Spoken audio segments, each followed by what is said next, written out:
My name's Alex. I hail from a fractured family raised by a controlling mother and her meddling sisters. Megan, the eldest, was 13 years my senior, with Anna 10 years older. I suppose I was an unplanned child, blamed for my parents' separation. Dad left in 1977 when I was 5 and never returned. Throughout my childhood, I faced bullying at school and at home. All I craved was my mother's love, a simple gesture of acceptance that never came. Despite the challenges, I excelled academically, dedicating 12 years to my studies. Time passed, and in 1993 I found myself at Kingston University in South London, grateful to escape my home life. It was there I met Holly, her image still clear in my mind. She exuded beauty and confidence, while I remained shy and introverted. Holly was in her final year of a creative writing degree, contrasting with my pursuit of a master's in mechanical engineering and design. As I mentioned, I was too timid to approach her while she attracted attention from men effortlessly. Standing at 5 feet 5 inches with brown hair and captivating brown eyes, she possessed a beauty that seemed beyond my reach. The men who pursued her were outgoing and popular. To my surprise, one of Holly's friends struck up a conversation with me at a party, leading to Holly's eventual inclusion. Despite my limited experience with women, my humility and bashfulness seemed to attract her. Summoning the courage, I asked her out, and we began dating. I'm not ashamed to admit she took my pureness. But after about 6 months, rumors surfaced of her involvement with other men. Unable to substantiate the claims, I hesitated to confront her.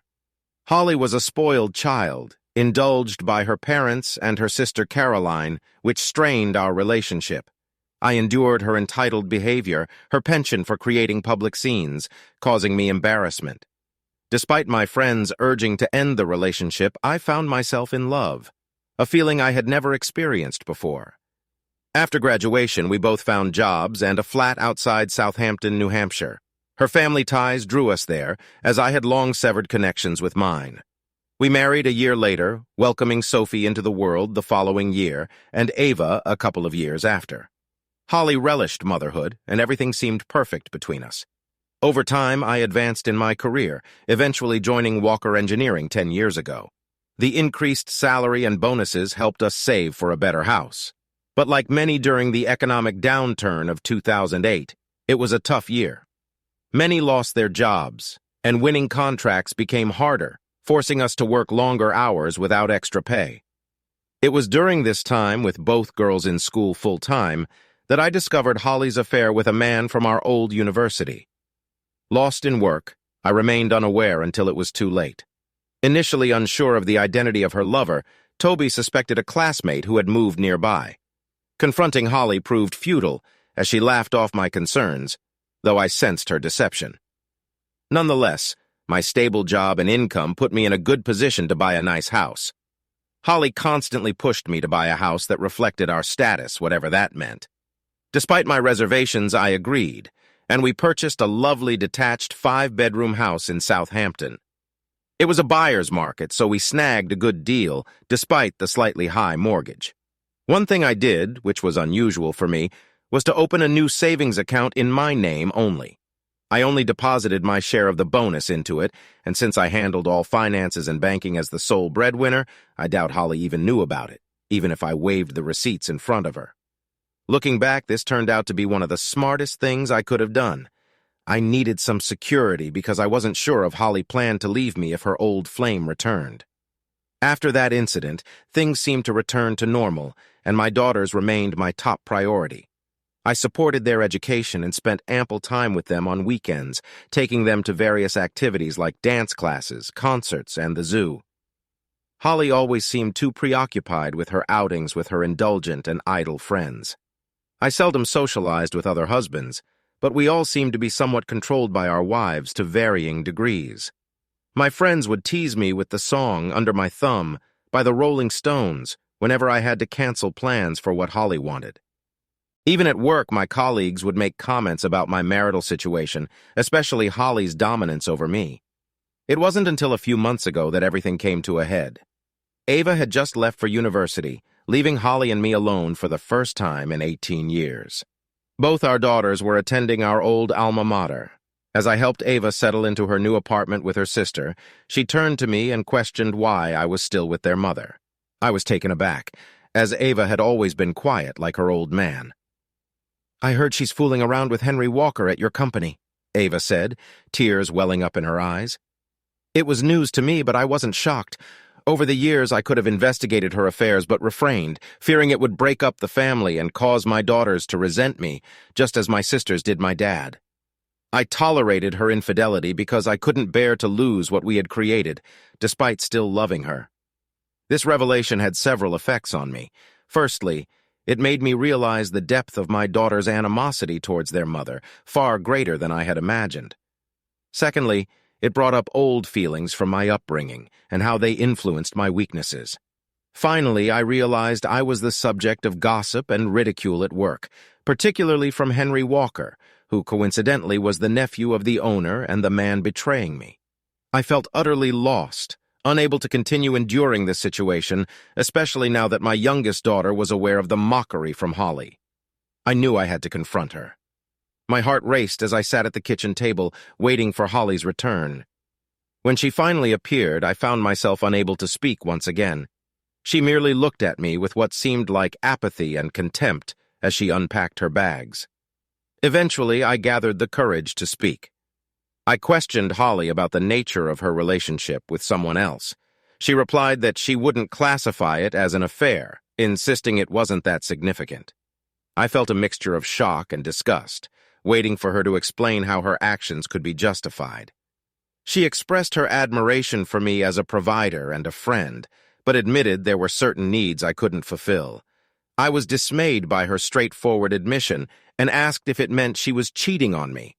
Holly clarified that it was only her body involved, not her heart or mind. Stunned by her audacious admission, I was left speechless. She nonchalantly mentioned exploring relationships with younger men. Startled, I raised my voice, questioning her actions. Holly cautioned me not to shout, and despite admitting to being involved with 2 other men, she expected my silence. She threatened me with the choice of accepting her terms or risking her departure to be with someone else. I remained silent, hoping she would notice the pain on my face. Attempting to justify her actions, she claimed that such behavior was common among her friends and could even improve a marriage. I was appalled by her attempt to use her friend's actions as a justification, considering it contemptible and self-centered. Challenging her with the idea of having another woman, she laughed off the suggestion, mocking my ability to connect with other women. She confidently stated that our relationship would continue on her terms, warning me not to ruin a good thing. In reality, she was right. Throughout our 22-year relationship, I had displayed unwavering loyalty and compliance with her wishes. Now, everyone knew I was being betrayed, tarnishing my reputation among friends and colleagues. The next morning, I entered my office and was met by Henry Walker, the man involved with my wife. With a smirk, he inquired about Alex's well-being, his smug expression fueling my frustration. I chose to remain silent. Near the coffee machine, I heard laughter from some men. Despite their amusement, I continued past them, feeling exposed. Even Olivia, the boss's secretary, seemed to find my situation amusing. Seated at my desk, I pondered the rough start to my day, feeling ridiculed both at work and home. Despite my efforts to focus, my anger lingered. I resolved to delve into my father's background, knowing only his birthplace and departure at 38 in 1977. Searching family history sites for Cambridgeshire, I found several potential matches. Anticipating his passing before my university years, I narrowed it down to 3 options and posted inquiries on genealogy websites. Lost in thought, my boss Jack summoned me to his office. Jack, a successful but morally questionable man, wanted to talk. Despite considering leaving due to his behavior, his persuasion and high pay kept me. I discovered his affair with his secretary Olivia, unbeknownst to his 3rd wife. He plainly mentioned hearing rumors about my wife's infidelity. I retorted, mentioning her involvement with my nephew. He acknowledged the behavior, chuckling about the family trait of being cats, leaving me in silence. The focus shifted to business. He emphasized the importance of family and warned that if the personal issues affected the business, I might have to leave the company. It was delivered like a strict teacher scolding a child. I bit my lip, noticing Olivia, his eager secretary, lingering by the door, likely gathering information to share with her friends. As I turned to exit, I couldn't help but wonder why a young woman like her would involve herself with an older man like Jack Walker. Passing by her, I heard more snickering, prompting me to lower my head and walk away. As the door closed behind me, laughter erupted, clearly directed at my expense. Returning to my office, I realized my presence there served no purpose. I had funded my daughter's education, yet now I was essentially financing my wife's infidelities. I was a simple guy who enjoyed his gadgets but could live without extravagances. The majority of my expenses went toward Holly's indulgences, leaving me questioning my happiness. It was my haven for creativity and success. I had designed many of the parts being produced and sold here, and I was confident I could find employment elsewhere. They saw me as weak, and they weren't wrong. I wasn't one to stir up trouble. I was content being good old Alex, the submissive engineer. Glancing at my screensaver of the family vacation, I clicked on my email. To my surprise, there was a message waiting from a woman named Jennifer Holmes from the Cambridge Genealogy Committee. Astonished by the quick response, I read the message and was amazed. Jennifer had read my inquiry about my dad and had connected with a woman claiming to be his niece, Rachel Murray, my cousin. I promptly replied with my contact information, hoping to hear from Rachel soon. Leaving work brought some relief, and upon arriving home, Holly greeted me with a smile while cooking dinner. Though I distanced myself initially, I returned for the meal. She softly asked if we could discuss the previous night, to which I responded that it seemed there was little left to discuss, as she had made her stance clear. In response, she almost pleaded, acknowledging my qualities as a husband and requesting that I not deny her anything. I questioned her betrayal and humiliation, seeking an honest answer. Flustered, she shrugged, unable to provide a satisfactory response. Growing weary of her selfishness, I reflected on my efforts to make her happy. Despite working long hours to meet our financial needs and desires, I only received disrespect and mockery. I even drove an older car so she could have a newer one. She acknowledged having needs that I couldn't fulfill and presented an ultimatum, accepted as she assumed I would, or she would seek satisfaction with a younger man. I interjected, mentioning Henry Walker's name, stating that everyone knew he was involved with her. She admitted to the involvement, bluntly revealing that he was essentially my boss and would inherit the company. She outlined the arrangement. He fulfilled her needs in bed, and if I didn't comply and accept, she would leave me, and he would provide everything else she wanted and needed. As usual, I said nothing and simply rose from my seat, retreating to my study. Tears flowed, and I wished to be anywhere but here. As the phone rang, I answered to hear an unfamiliar voice on the other end. It was Rachel. We conversed for about an hour, and when I hung up, everything else faded from my mind, and I wore a huge smile. Rachel was thrilled that I had decided to explore my father's past and had much to share. I discovered that my mother had indeed forced my father out of the house, deceiving me throughout my childhood. Sadly, he passed away in 1983 when I was just 11. He succumbed to drinks poisoning, and my grandmother always blamed my mother for his behavior and mental state.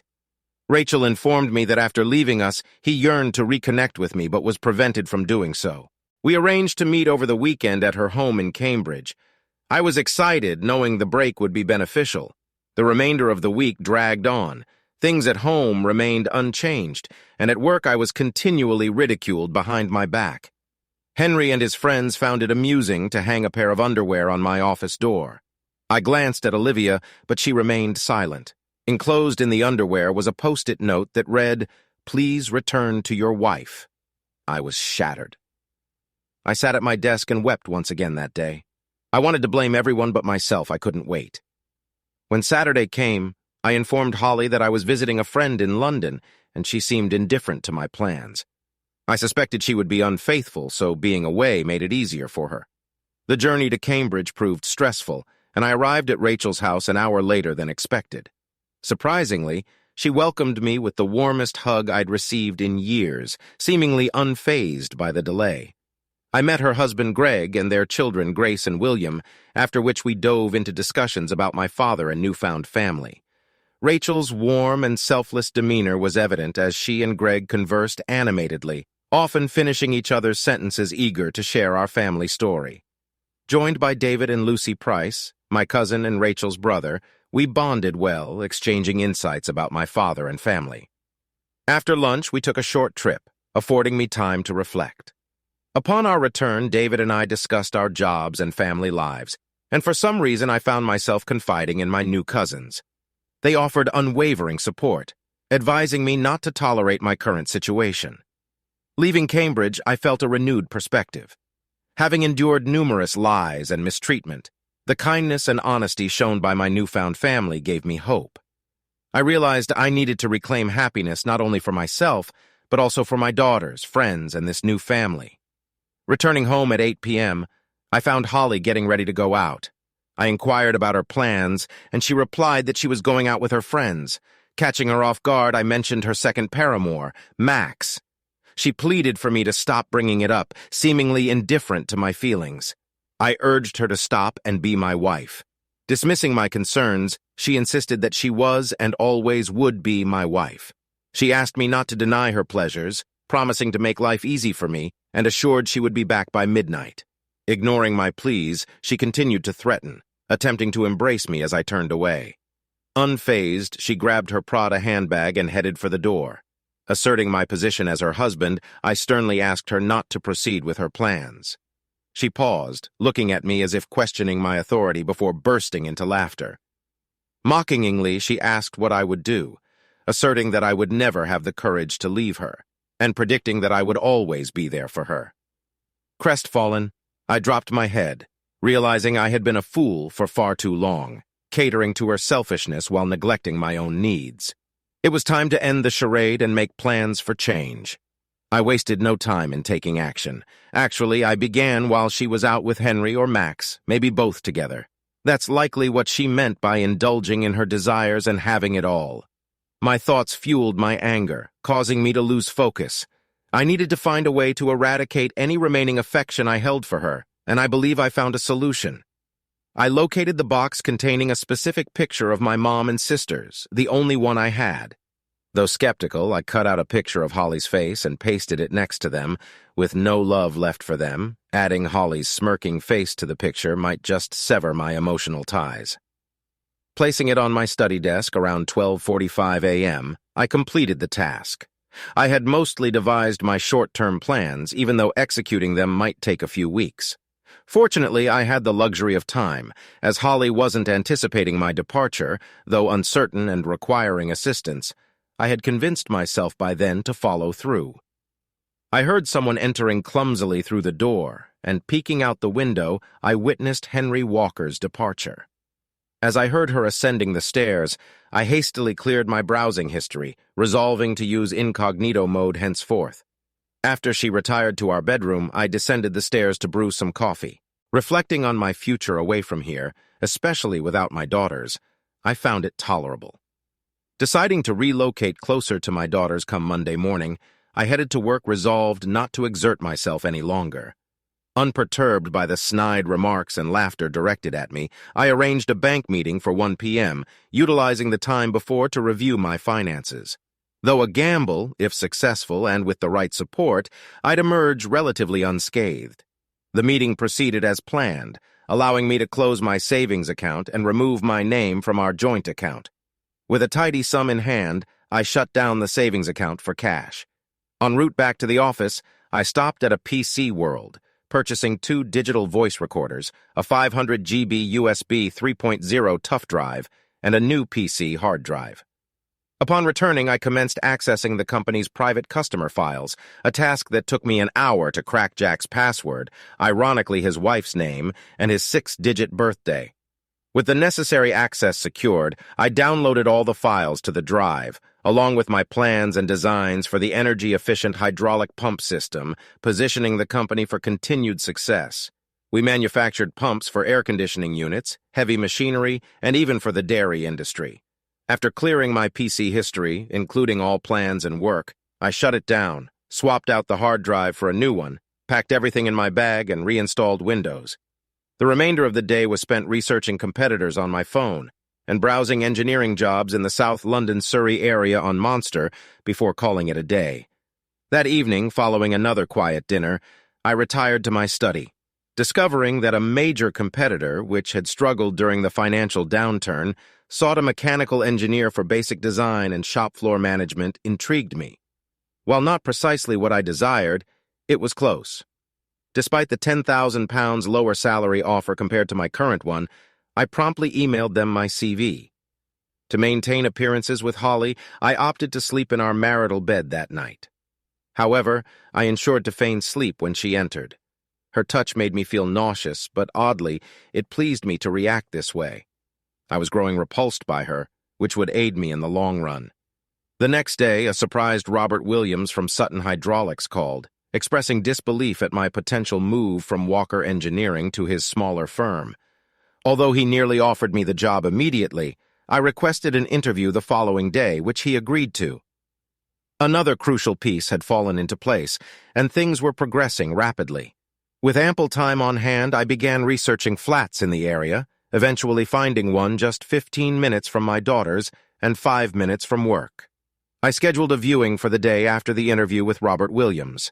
Subsequently, I informed Jack about needing to visit my daughters in Kingston to sign some papers the next day, to which he casually agreed.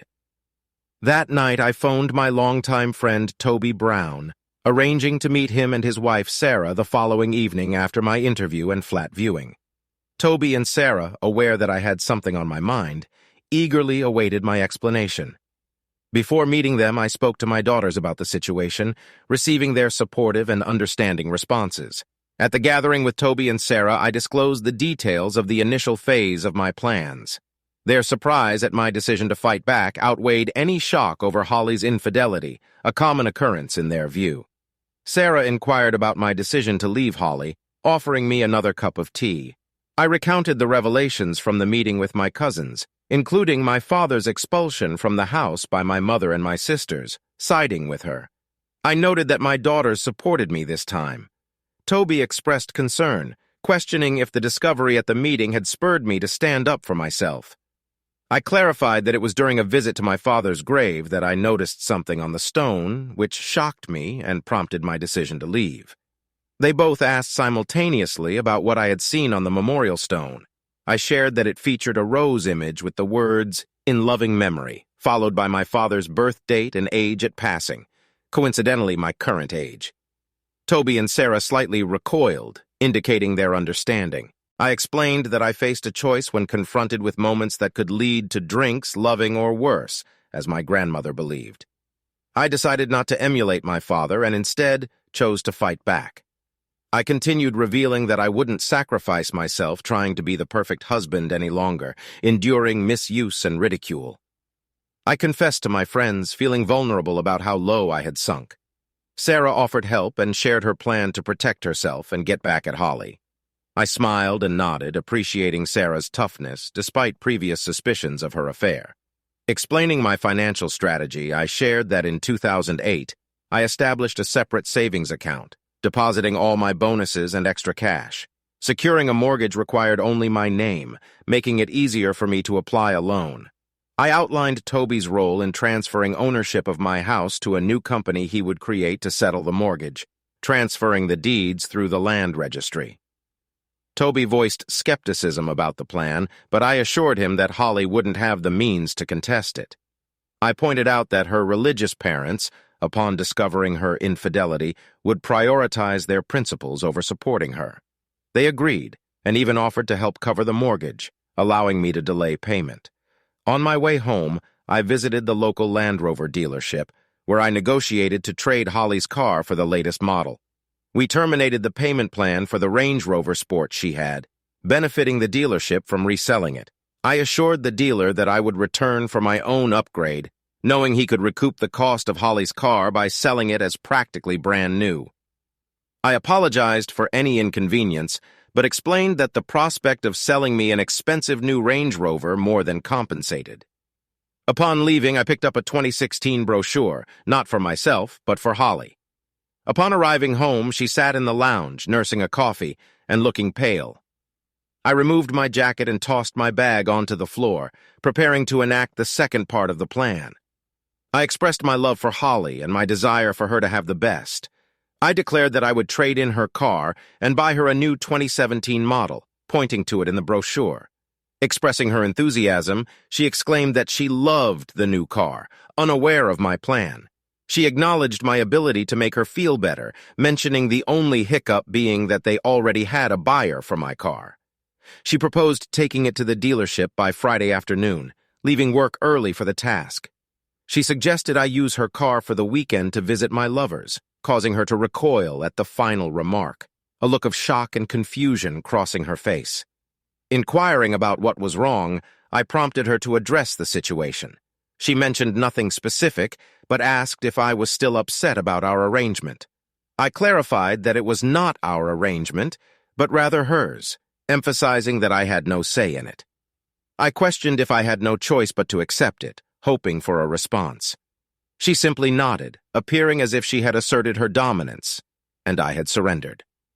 Despite the circumstances, she declared that she loved me, expressing genuine concern. I said nothing in reply and walked off into the kitchen. My phone began to ring, so I headed out to the back garden to take the call. Toby confirmed the money had been transferred. I was good to go the next day. Without delay, I entered the bank and was shown into the mortgage specialist's office. An hour later, the mortgage was paid off, and all my remaining accounts were closed. I walked a few doors down and opened a new account with another bank. I was content, knowing I wouldn't have to pay anything again unless Holly pursued legal action and took me to court. My smile faded. The next day, I contacted the land registry and completed the appropriate online application. With all the details of Toby and Sarah's new company, within 10 minutes of applying, I received a confirmation email stating it would take 3 to 5 days to complete. Once done, I would simply hand over the deeds to Toby, and he could register the property to his company. That same day, I knocked on Jack's door. Olivia was with him as usual. Fridays were typically when he had his way with her, and I believe I interrupted their closeness activities. She left us alone. Placing my resignation on his desk, he looked up at me with that stupid smirk on his face. He inquired about the document in my hands. I replied that it was my resignation and expressed the belief that leaving immediately would be best, considering the situation with our families. I suggested that he might not want me around for too long. He appeared dumbstruck by the news. I boldly requested that my P45 be ready by Monday and emphasized not mentioning my departure to anyone Holly didn't know. He pleaded pathetically, insisting that they needed me. I countered by saying they apparently needed his nephew more. I informed him that I would return on Monday to collect the last of my things.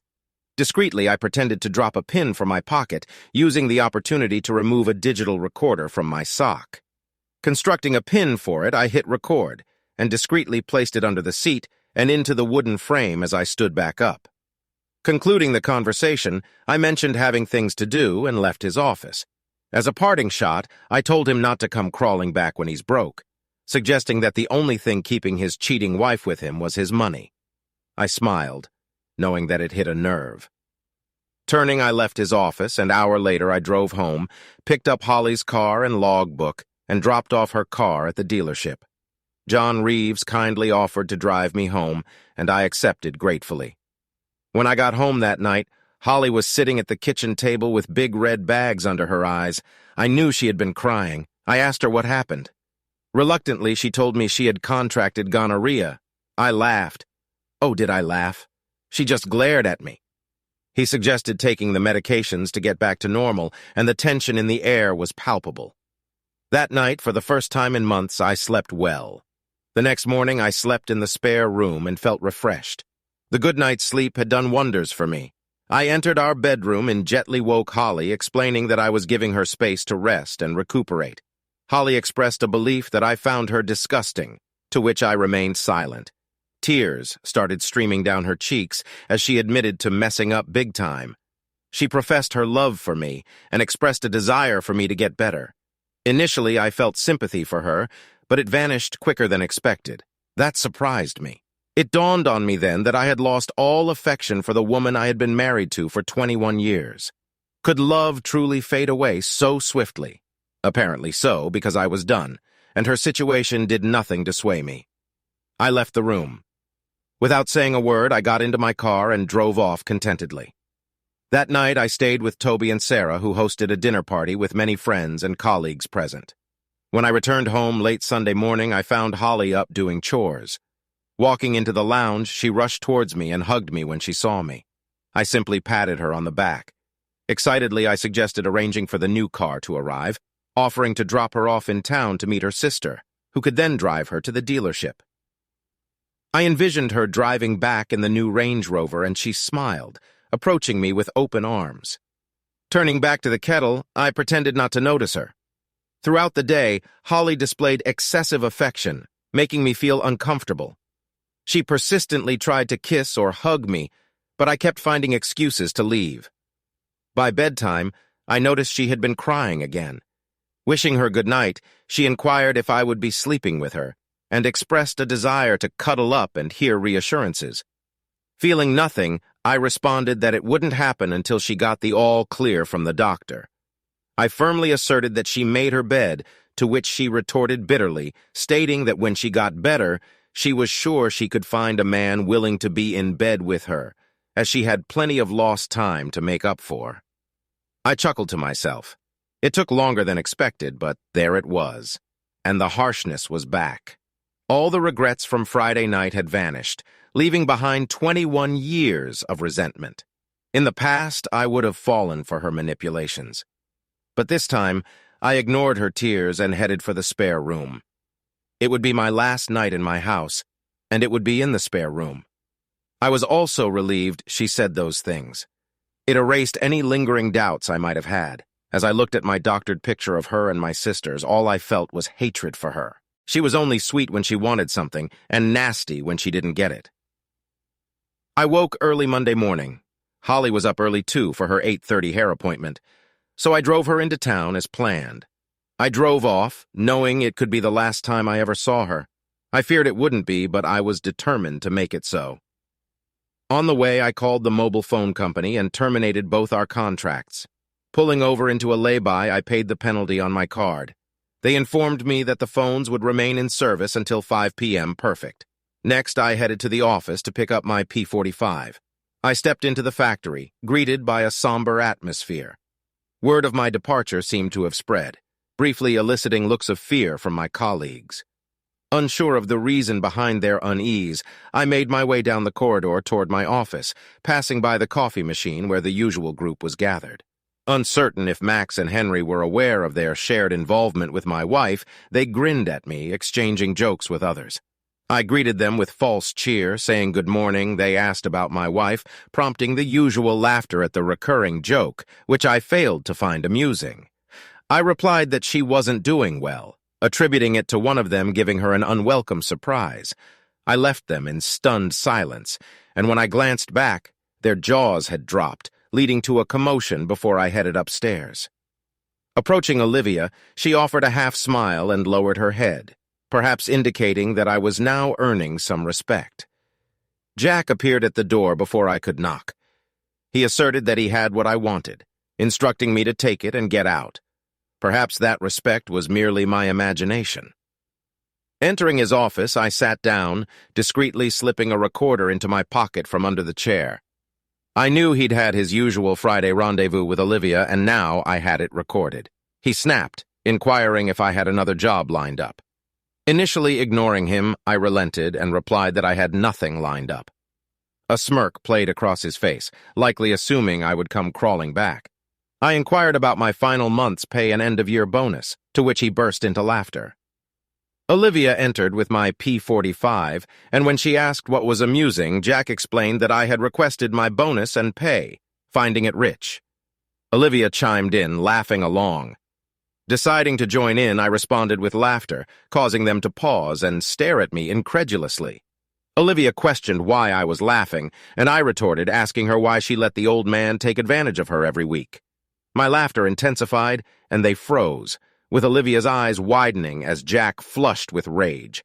In response to Jack's anger, he spat out, calling me a scoundrel and instructing me to get out of his office and his company before he had the boys drag me out by my ears. Chuckling, I exited, collecting the last of my belongings from my office. Still laughing to myself, I arrived home, unloaded the back seats, opened the trunk, and entered the house. Surveying the rooms, I pondered what to take with me. Retrieving a few Romero Brito artworks, I wrapped them in plastic, found in the garage, and loaded them into my car. I went around the house collecting various items, then emptied my wardrobe upstairs. I secured all my important paperwork, including the girls' birth certificates and my wedding certificate, from the safe. Utilizing a loft ladder, I retrieved my old belongings, including my degree and family photos. In the master bedroom, I gathered all the jewelry I had gifted Holly over the years, totaling over 10,000 pounds in value. I also took all the handbags, shoes, and expensive coats I had purchased. In fact, the entire wardrobe was my acquisition, so I claimed it all. Given my meticulous record-keeping for insurance purposes, it would prove beneficial when selling everything. After finishing packing, I realized I'd need a TV, so I grabbed that along with my movie collection and the Blu-ray player. By now, my car was too full. I decided to ditch all of Holly's clothes and a few other unnecessary items, including some of my old clothes. Anumi would need a new wardrobe, and the girls would gladly help me out. I gathered the best pictures of me and the girls and packed them in the car. No real rush, since Holly wouldn't be back until after 2 p.m. Took a moment for a cup of tea. A must-have, I believe it's in the Magna Carta, called the TV company, and canceled the satellite phone and internet. Also contacted British Gas and Southern Water to cancel utilities. It would take a few days, but I didn't care. Returned to the bedroom and sat on the bed when I noticed something that sparked an idea, one that scared even me. Holly's wedding dress sat at the top of the wardrobe in a dusty old box. She loved it, probably more than me. Took it down and found our wedding album among the box of photographs on the bed. Grabbed the duvet cover, gathered everything, and headed to the garden. Dumped everything into a pile, including Holly's clothes and belongings I couldn't sell. Left her underwear untouched. Didn't want any reminders. Closed up the car and checked the time. Only 1:45 p.m. Called up Robert Williams and told him I'd drop off my P45 later with the night shift, eager to start fresh tomorrow. He seemed pleased, and I hoped I'd brighten his day. At 2 p.m., I sat waiting for the call, found some paint thinners in the garage, and poured it all over the wedding dress in the garden. Just as I was about to light the fire, my phone rang. I answered calmly, and Holly's voice came through the phone, demanding to know what was going on. I replied sarcastically, asking her what she meant. Insisting that I shouldn't play dumb, she continued to question me. I asked her to calm down and inquired about what was happening. There was silence, and I could hear her heavy breathing and what sounded like her sister in the background. She mentioned that she had been told I didn't get her a new car but sold hers instead. Teasingly, I mentioned that I might have forgotten to mention that. She started to sound panicked, asking what was going on. Remaining calm despite my racing heart, I informed her that from now on, if she wanted a car, she could pay for it herself. She yelled in response, expressing confusion and frustration. I reiterated that she heard me just fine and added that I needed to tidy up the kitchen. She questioned if it was some kind of sick joke, to which I said nothing. She declared that we would talk about it when she got home, expressing her dissatisfaction with being pranked. I remained silent. I hung up the phone amidst her continued screams of my name. Stepping outside, I struck a match and ignited the pyre. Our history went up in flames as I walked away. Retrieving our marriage certificate from my pocket, I tore it into shreds and left it on the kitchen table, alongside a lone photograph of us at Disneyland, capturing happier times. I wondered if she reminisced fondly about those moments, too. Sliding into my car, I drove off. Approaching the end of the street, I glimpsed Holly and Jennifer in my rearview mirror rushing into the house without a glance upward. With a smile, I powered off my phone and drove on. By 4 p.m., I reached Sutton.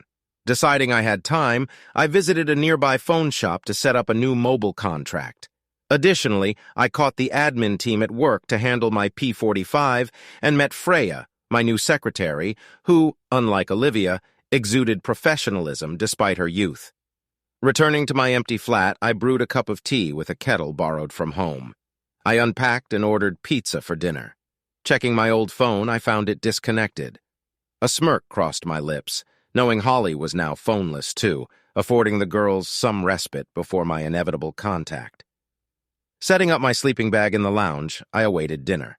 Furniture would arrive over the weekend, but for now, I relished the distance from Holly. Switching on my laptop, I accessed recordings from Jack Walker's office, revealing his affair with Olivia. After uploading the evidence, I made copies on USB sticks, addressing them to Jack's wife, Margaret, and Olivia's boyfriend, Peter. I planned to mail them the next day.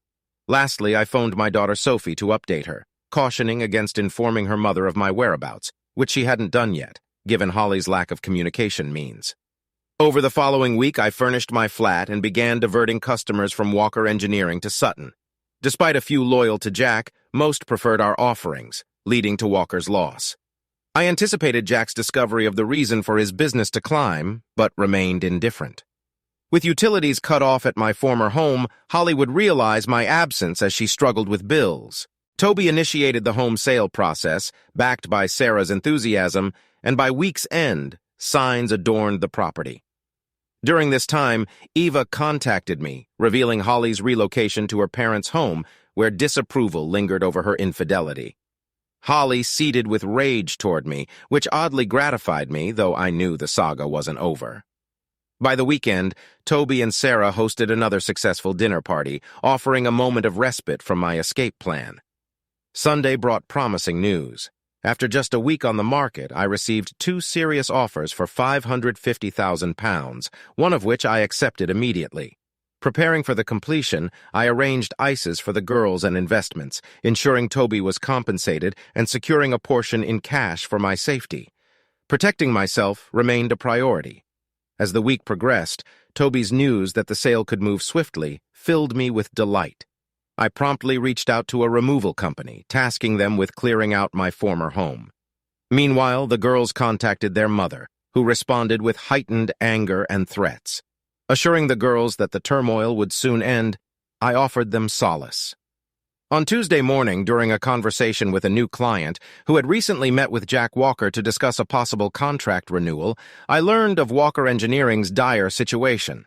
The client revealed that due to a significant loss of projects, the company had to lay off 50% of its staff. Additionally, he informed me of Mrs. Walker's decision to divorce Jack over his infidelity.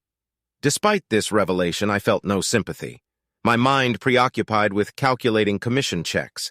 While I remained unaware of Olivia and her boyfriend's fate, I knew he had received my gift.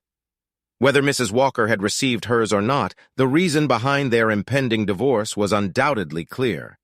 I pondered what Mrs. Walker's friends and family would think of her affair with an older man. In recognition of my efforts, I was rewarded with a brand new Land Rover Discovery HSE. Although I had contemplated treating myself beforehand, Robert and the executives were so pleased with my performance and the company's trajectory that they bestowed upon me the car, along with a substantial commission surpassing £30,000. Gazing out of my office window at my new car, I was taken aback when a familiar Ford Focus pulled into the parking lot. I discovered the car belonged to Diane, Holly's mother. Anticipating an inevitable confrontation, I braced myself as my office phone rang. My secretary Freya informed me that there was a woman claiming to be my wife in the reception. I instructed her to tell the woman that I was in a meeting and that I would be down in an hour. 3 hours later, I glanced out the window to find her still waiting. With a sigh, I decided to leave for the night, prepared to confront her if necessary or simply drive past if she didn't spot me. Exiting through a side door, I headed toward my car. As I was about to get in, I heard tires screech, and before I knew it, she had blocked me in with her car. Stepping out, she stormed toward me with fury evident in her disheveled appearance. Clearly distressed and clad in worn-out clothes that appeared to be her sister's, her unkempt hair added to her disarray. "You damn idiot!" she screamed, attempting to slap me but missing her mark. Fueled by rage, she demanded retribution. Urging her to calm down, I invited her to sit in the car with me. Surprised by the sight of the new car, she expressed her financial struggles and pleaded for my return. I informed her that since I couldn't fulfill her needs and didn't match up to her younger lovers, I felt redundant in her life. She then pleaded for me to come home, expressing a desire to move past the situation and forgiving me. I couldn't believe my ears and asked if she was kidding. She affirmed that she forgave me for wrecking her things and her life. Questioning her forgiveness, I pointed out the open cheating, disrespect, and her nerve to claim forgiveness. I stated firmly that I would never be with her again and coldly suggested she go be with one of her lovers. She mentioned that her friends treated her differently now that they were separated and their husbands questioned their fidelity. While acknowledging some responsibility for her misfortunes, I still sympathized with her. She admitted to facing consequences for her actions, having squandered a good life due to greed and disrespect. Despite this, I knew I had to move forward. She pleaded for me to come back into her life, claiming to have nothing left. She inquired about her share of the house and mentioned her need for a divorce. I pointed out that she had never once said she loved me, stating that she just needed me. But I didn't need her. I disclosed that I had defaulted on the mortgage and lost the house, admitting to lying. Her reaction was one of shock, and I understood the purpose of her visit. Declaring my desire for a divorce, she pleaded desperately, claiming to love me. After over 20 years together, she pleaded, acknowledging a mistake and claiming severe punishment. I emphasized that it was a huge, unforgivable mistake, stating firmly that I would never return to her. She screamed and begged, filling the car with her cries. Offering a proposition, I suggested a clean break and offered 30,000 pounds in cash if she agreed. Her demeanor changed and she became resolute. She yelled, threatening to fight me in court for everything, asserting that I didn't lose the house and was too smart for that. Acknowledging her correctness, I found myself on the defensive. I started by stating firmly that she wouldn't get a penny from me. She squared up to me, and I explained that I would fight her for everything and more. I asserted that she had no money, and I would move my assets around to make it difficult for her to track them down. I warned her that by the time her lawyer found anything, the bill would wipe out any gain. I gave her a choice to take the money offered or face the consequences of a legal battle, never breaking eye contact. She exclaimed angrily, expressing love and accusing me of mistreatment. She continued, stating that thanks to her, our girls would thrive, contrasting their future virtues with her perceived shortcomings. I told her to take the money and get out of my life, and she spat back, agreeing to take the money and proceed with the divorce. I responded that I would arrange it, and she exited my car, slamming the door shut. Moments later, she sped away from the car park. The following day, I initiated divorce proceedings, citing infidelity as the grounds. A week later, I arranged a meeting with Holly at the girls' apartment. Despite the completed sale of my house, I postponed investing until the papers were signed. Maintaining civility in front of the girls proved challenging. I handed Holly the cash, and she proceeded to sign the papers. After bidding farewell to the girls and wishing Holly luck, I prepared to leave. Holly suddenly burst into tears, though I sensed it might have been more for the girls' benefit. Sophie and Eva exchanged knowing glances. Eva mentioned seeing me next weekend, referring to the Coldplay concert they were excited about. I returned to the room where Holly continued to sob, unnoticed by the others. Suddenly, I realized what Eva meant about the concert. Sophie inquired about our plans, and I mentioned checking with Amy and letting them know during the week before departing. Ignoring Holly's shouting as I left, I closed the door behind me.